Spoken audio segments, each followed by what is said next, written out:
All right, let's dive in. We're about to decode an ancient text. But here's the crazy part. It feels like it was written yesterday for our super distracted modern world. It's basically a 2,500-year-old guide to how our minds really tick. I mean, seriously, what if you could actually do that? What if you could get your hands on the original blueprint for your mind? The source code that explains exactly why you react the way you do, why you feel what you feel. Basically, the entire operating system for your own consciousness. Well, guess what? That's exactly what we're going to dig into today. And we're not talking about some dusty, forgotten scroll here. The source for all this is a text called the Mahāvedallasutta, and you can think of it less like a book and more like a recorded Q&A session, like a podcast almost, between two absolute masters of the mind, just breaking down the nitty-gritty mechanics of how we think. Okay, but to really get what they're saying, we can't just do a simple one-for-one translation. That's not going to cut it. We need to look at these ideas through two completely different lenses. First, we'll get the standard, the dictionary definition. But then we're going to go way deeper. We're going to break the words down to their very roots to unlock what they actually mean in a practical, functional sense. And that brings us right to our first big idea, the massive difference between just knowing something on the surface and really knowing it, like understanding it from the inside out. This distinction is absolutely key to unlocking the two most important functions of the mind that this text talks about. All right, so let's start with our first term. It's vijnana. Now, the standard, easy translation is just consciousness. And its basic job is super simple and super fast. It's the part of your mind that instantly, without any thought, decides if an experience is pleasant, painful, or just, neutral. Meh. Here's a good way to think about it. Imagine your mind is like a social media feed, right? Vijnana is that endless scroll.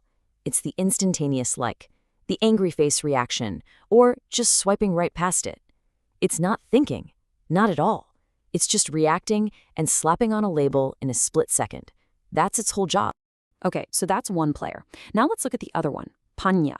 And this one usually gets translated as wisdom. And while vijnana is all about that immediate gut reaction, panya is about understanding the why behind it. It doesn't just register, oh, that feels good or that feels bad. Nope.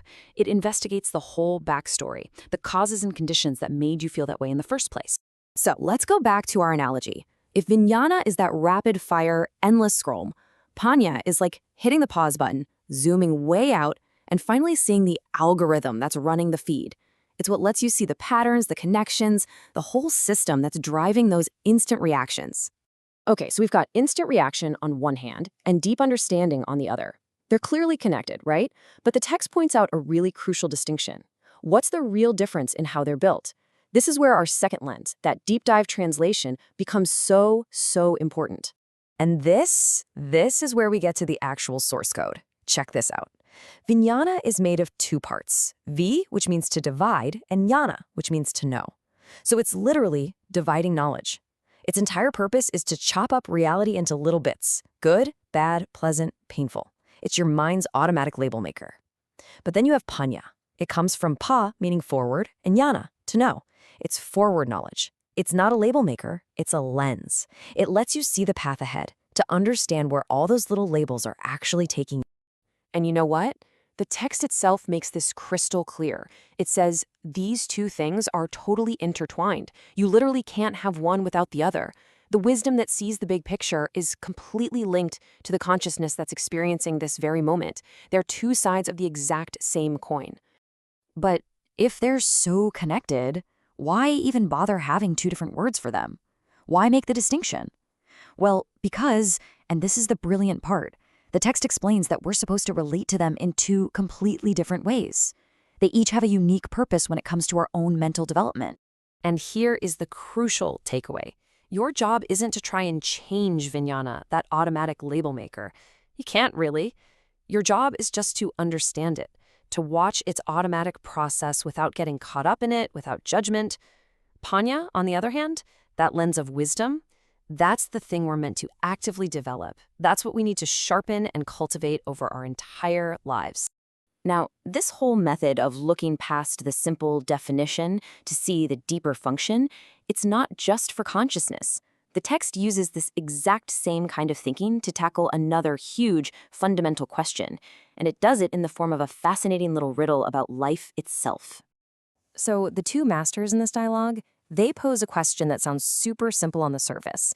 They ask, what keeps you alive? What is the one thing you absolutely need for life to continue? But the answer they come to, man, it reveals this really profound understanding of how systems work. So what they say is that Ayu, which you can think of as life force or vitality, depends on usma, which is basically heat, body heat. But then they flip it right around and say that the heat also depends on the life force. It's a classic chicken and egg situation, right? They're totally codependent. You just can't have one without the other. So how in the world do you explain a relationship like that without just talking in circles? Well, the text doesn't leave us hanging. It gives us this beautiful, simple, and just incredibly clear visual metaphor to make it all make sense.